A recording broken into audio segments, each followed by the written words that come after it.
원의 간섭과 국민항해 반원 개혁 정치 한번 시작해 보도록 하겠습니다. 교과서 75페이지입니다. 우리 공민항이라는 사람은 사랑꾼이라 할 수 있겠는데요. 그는 아내 노국공주, 원나라의 공주였어요.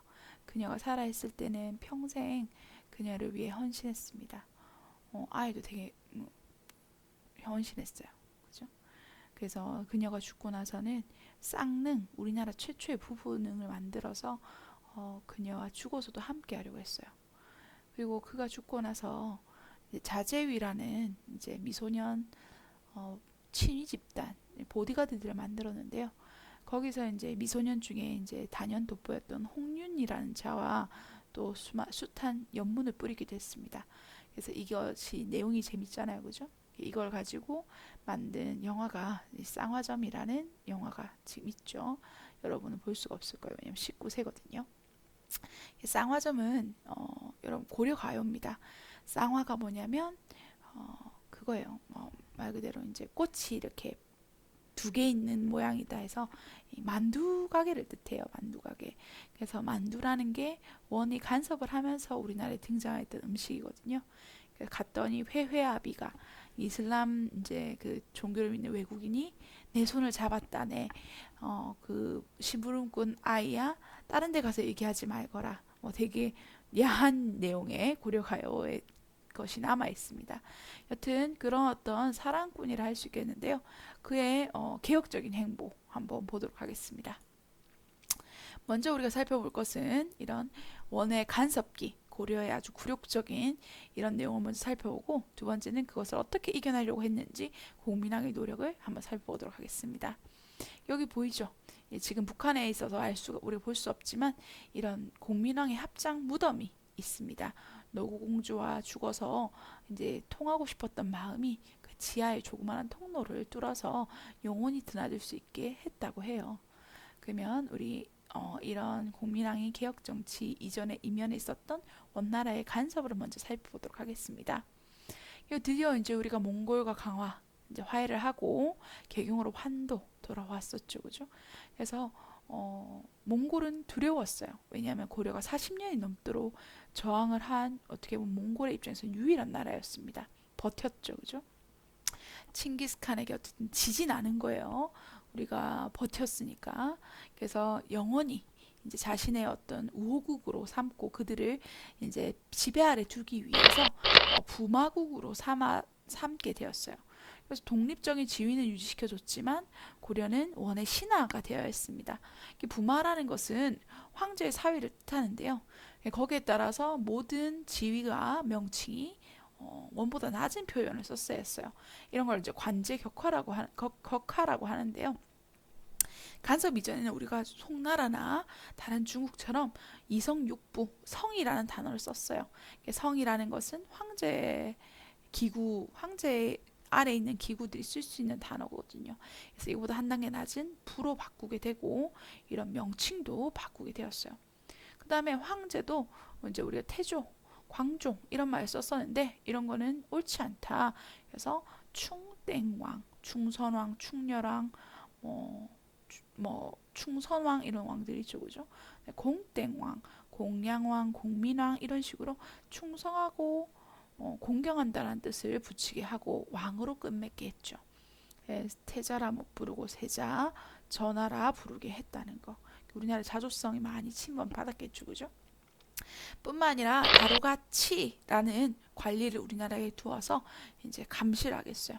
저 아이들이 언제 배신할지 모르니까 지금을 따지면 암행어사 같은 애들이 할 수 있겠어요. 그 다음에 막대한 양의 금, 은, 인삼, 매 등의 특산물과 심지어 고려의 처녀와 이제 고려의 남자 아이들을 환관으로 만들어서 요구하게 했습니다. 이런 고려의 처녀들이 많이 이제 잡혀갔는데요. 그들을 받쳐진 여인이라서 공녀라고 합니다. 그런 고려의 여인 중에 고려의 그러니까 원나라 황제의 예쁨을 받아서 원나라 황후까지 올라간 사람이 있었어요. 그래서 바로 기황후죠, 그죠? 이 그림으로 남아 있는데요. 결국 기황후는 아들을 낳아서 그의 아들이 황제가 되기까지 했습니다. 그래서 이런 기황후의 집안이 고려에서 막대한 세력을 구가하기도 했었죠.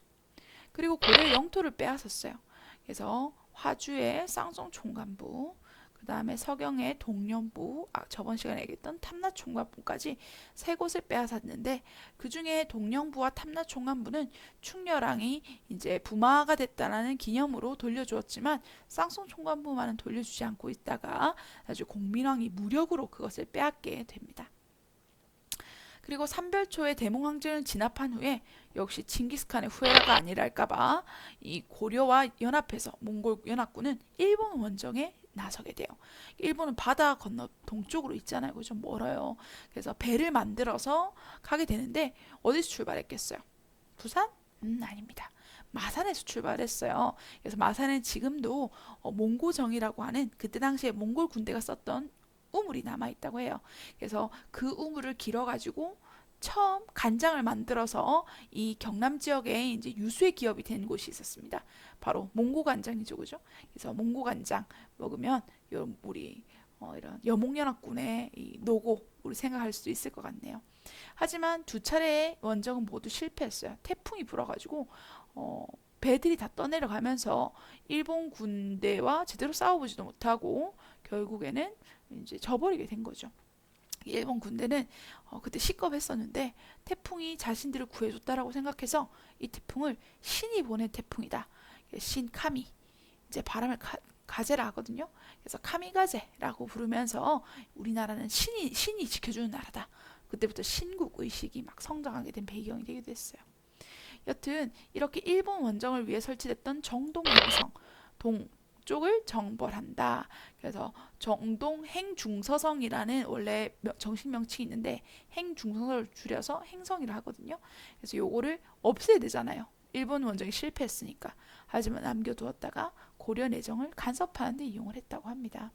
그리고 이제 제일 큰 어떻게 보면 고려 왕을 간섭하는 이제 사람이라고 하면 바로 원나라 공주가 있었겠죠, 그죠? 원나라 공주 말도 안 통했을 거예요. 와가지고 이제 마음에 안 들면 무조건 아빠한테 이러는 거죠, 그죠? 그래서 고려의 왕이 뭐 중간에도 막 집권 도중에 바뀌는 이런 어떤 고충을 겪기도 했어요.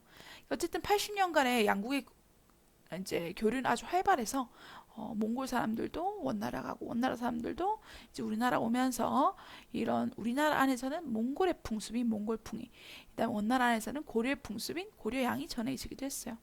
대표적인 몽골풍들을 보면은 우리 설렁탕 이런 거 먹기 시작한 거, 그다음에 수라, 마누라, 무수리, 마마 이런 말도 다 거기서 나왔습니다. 연지곤지 이건 아니라고는 하는데요. 뭐 아직까지 뭐 그렇게 되어 있네요. 시집갈 때 찍는 거. 그다음에 뭐치, 다루가치에 시작한 말이죠. 그죠? 벼슬아치, 장사치, 뭐 양아치, 양아치는 아니고요. 이런 어떤 말의 꾸밈이라든지 또는 호떡, 만두, 소주, 만두, 쌍화라 있었죠, 그죠? 네, 쪽두리, 그다음에 우리가 저번 시간에 얘기했던 한라산의 초원지대 이런 것들이 등장하게 됐던 이유가 됐죠. 그러면서 성장했던 세력이 바로 건문세족입니다. 이름에서 벌써 권력의 느낌이 솔솔 풍기죠, 그죠? 이 사람들은 고려 왕보다 더 권력을 가진 원나라에게 충성을 많이 했어요. 그래서 원나라의 세력을 배경으로 등장한 경우가 많아서 아주 원나라에게 친한 친원적인 성향을 가지고 있었습니다. 대표적인 사람은 바로 기철인데요. 이 사람이 얼마나 세력이 대단했냐면 이 자신의 누이가 여동생이 이제 황후가 된 거예요. 그 기왕후. 그래서 막 기철이 임금과 말을 나란히 하면서 이야기를 하려고 했을 정도로 왕의 권위를 막 능멸한 거죠, 그죠?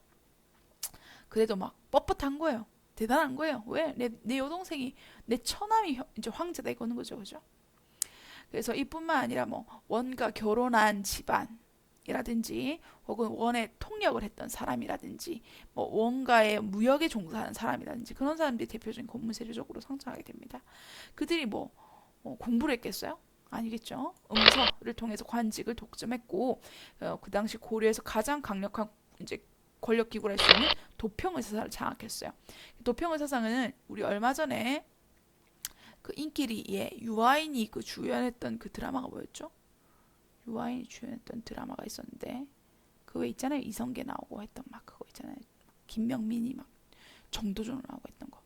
하여튼 거기에 보면 도당이라고 불리는 막 신하들이 모여가지고 막 서로 막 권력의 암투로 불리는 그런 거 있죠, 그죠? 그런 곳을 얘기합니다. 그래서 그쪽도 장악하고 뭐 조선 후기의 비변사 같은 단체를 할 수 있겠어요. 그다음에 경제적으로는 막 무신들이 점령했던 대농장을 자신들도 역시 차지하고 이제 나라의 어떤 권력이나 경제력 모든 것을 차지하고 있던 사람들이 할 수 있겠죠, 그죠? 그럼 백성들의 평안과 안위에 관심이 있었을까요? 노노노노 전혀 없었다 할 수 있겠죠.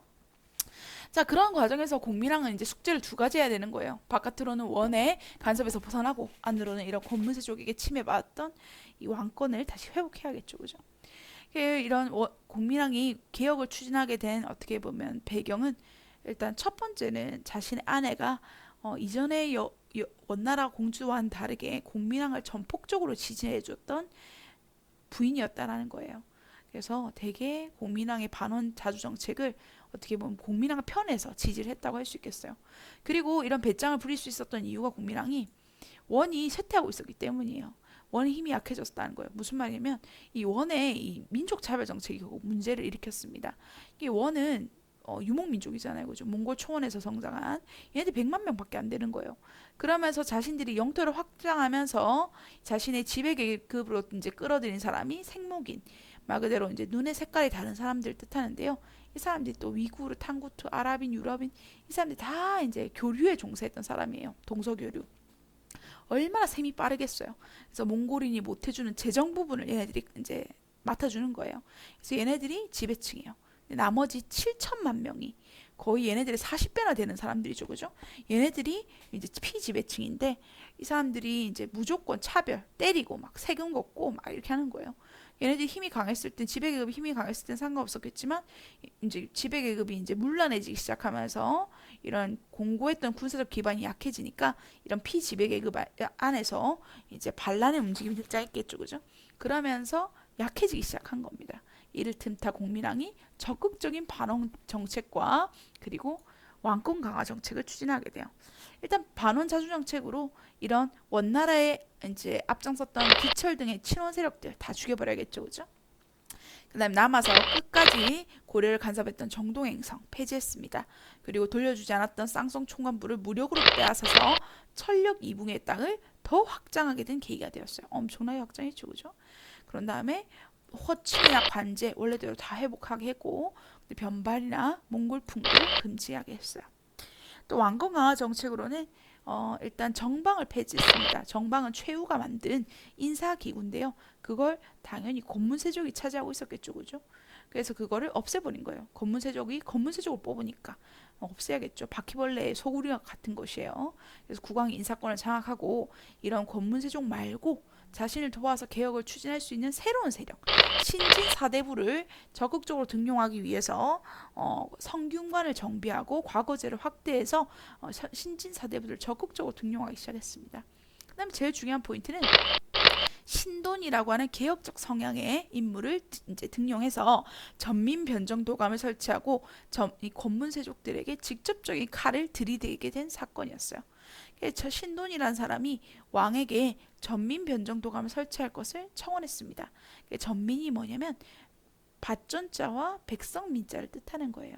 그래서 스스로 토지 그 뭐지 이게 이제 권문세족이 불법적으로 백성의 땅을 빼앗고 그 땅에 살고 있는 백성들을 노비로 만들었다 보니까 그런 노비들을 분별해서 정리하는 임시기관이라는 뜻입니다. 그래서 권문세족의 불법적인 농장을 모두 빼앗고 빼앗긴 토지를 원래 농민에게 돌려주며 억울하게 노비가 된 사람을 양민으로 해방시켜주는 정책이었어요. 당연히 권문세족에게는 엄청난 반발을 샀겠죠. 하지만 이렇게 하면 장점이 뭐가 있을까요? 그렇죠. 이 돌려받은 토지에서 세금을 거둘 수 있고 또 노비가 아닌 사람이니까 당연히 세금을 내야겠죠, 그죠? 국가의 재정이 강화되는 왕권이 강화되는 결과를 도출할 수 있었습니다. 하지만 이런 적극적인 정책은 결국 신돈의 어떻게 보면 신변을 위협하게 됐어요. 권문세족이 그를 가만히 냅두지 않았겠죠, 그죠? 신돈을 모함해서 신돈을 죽여버렸어요. 그러고 나니까 이제 공민왕이 살짝 마음이 흐트러지는 거예요. 이거 뭘 하려고 해도 안 되는구나. 그런 와중에 홍건적과 왜구가 침입하면서 개혁이 꾸준히 추진되는 걸 더 어렵게 했습니다. 홍건적은 북쪽에서 이제 쳐들어왔던 아까 얘기했던 원나라에 반대하던 한족들의 도적 집단이에요. 그래서 붉은색 수건을 머리에 둘러쌌다 해서 홍건적이라고 하는데 막 고려의 국경선을 막 넘어오는 거예요. 또 이제 남쪽으로는 그때 당시 가마쿠라 막부가 무너지고 그 여몽연합국 침입받았던 그러면서 도쿠가 아니 뭐지 무로마치 막부가 등장하던 시기라서 정부가 없던 상태였어요. 그래서 스시마 섬을 중심으로 이제 일본의 뭐 오랑캐를 할 수 있겠죠, 그죠? 왜구들이 막 창궐을 해가지고 어디까지 쳐들어왔냐면 막 전라도 남원까지 들어가고 이렇게 하는 거예요. 그 정도로 이제 상태가 엉망진창인 거죠. 이걸 마치 신체로 따지면 막 토하면서 설사하는 상황이라 할 수 있겠죠, 그죠? 근데 공민왕이 뭘 할 수 있겠어요? 피난을 막 다니는 거예요. 노국공주 손을 잡고. 그래서 그때 당시 놀이가 남아있어요. 안동 지역에 이 노국공주가 이제 피난을 내려왔는데 그때 당시 개울가가 있어서 그걸 건너가야 되는 상황인 거예요. 그래서 안동 지역의 아랑들이 나와서 허리를 숙여가지고 다리를 만들어 노국공주를 건너게 했던 풍습이 남아있어요. 뭐 그걸 뭐라죠? 그 왜 막 요즘에 중학교에서도 막 그거 하던데 이름 명칭 기억이 안 나네요. 그 있잖아요 그거 그 뭐라고 하더라. 선생님 이렇네요. 또 까먹었어요. 그래가지고 그런 놀이가 남아있을 정도로 이런 이제 피난의 상황이 아주 대단했다는 거죠. 개성에서 안동까지 그죠? 그리고 이제 중요한 건 신진 사대부들이 권문세족의 성장을 맞설 만큼 성장을 이제 이루지 못했다는 거예요. 그러니까 공민왕의 개혁이 실패할 수밖에 없었던 상황이 될 수 있었겠죠, 그죠?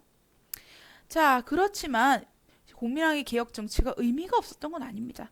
왜냐하면 실패는 했지만 이를 발판으로 신진 사대부들이 어쨌든 크게 성장하는 배경이 되었거든요. 이 신진 사대부들은 권문세족에 대립되는 집단으로 그들은 신분상 지방 향리가 많았어요. 향리 사제. 집에 원천적으로 돈 좀 있다는 거예요. 중소지주예요. 그러면 권문세족이 계속 영토를 확대하려면 얘네들 땅을 뺏으려고 했겠죠, 그죠? 당연히 제일 싫을 겁니다. 또 권문세족은 음서를 이용해서 권력을 장악했지만 얘네들은 과거를 이용해서 정정당당히 나가는 거예요. 음서로 관직을 차지하는 사람이 많을수록 과거로 관직을 장악하는 사람의 수가 적겠죠. 또 반대되는 거예요, 얘네 둘이. 그리고 나서 성리학을 받아들여서 고려 말에 사회적 모순을 개혁하려고 했는데 이 성리학이 제일 싫어하는 게 바로 불교입니다. 그래서 이제 대표적인 신진사대부 중에 하나였던 정도전은 불시잡변이라고 해서 이 불교를 엄청나게 천대시하기도 했어요. 그 다음에 이 원을 배척하고 신흥 국가인 명에 대해서 아주 우호적이었어요. 진원파고 친명파고 다르죠. 원을 멸망시킨 게 명이거든요. 완전 반대인 거예요. 완전 반대. 그러면서 이제 홍건적과 왜구가 계속 침략을 하니까 이런 이제 과정에서 백성들이 너무 힘든 와중에 최영이나 이성계 등 신은 무인 세력들이 막 등장을 해서 그들을 막 물리쳐 주는 거예요. 특히 이성계는 젊은 장군인데 얼마나 이제 활 솜씨가 대단했던지 한 방에 막 왜구들 머리 7개가 팍 꽂히고 이렇게 했대요. 진짜 신궁이었던지 거짓말인지 주중에 안 하겠죠, 그죠? 그러면서 이제 막 국민의 영웅으로 막 부상을 하는 겁니다. 마치 2002년 월드컵 때 히딩크와 같은 존재라고 할까요? 그러면서 이제 사회 모순 개혁에 적극적이었던 정도전과 남은 등 일부 신진 사대부들은 고려는 더 이상 희망이 없다. 그래서 새술은 새 부대에 담아야 한다라고 하면서 신흥 무인 세력인 이성계와 연합하여 새로운 나라 조선을 건국하게 됩니다. 이렇게 여기까지예요. 이제 다음 에는 조선 건국을 살펴봐야겠죠, 그죠? 그러면 그 전에 우리 고려의 경제 정책과 경제 활동에 대해서 마저 살펴보고 가도록 하겠습니다. 수고하셨습니다.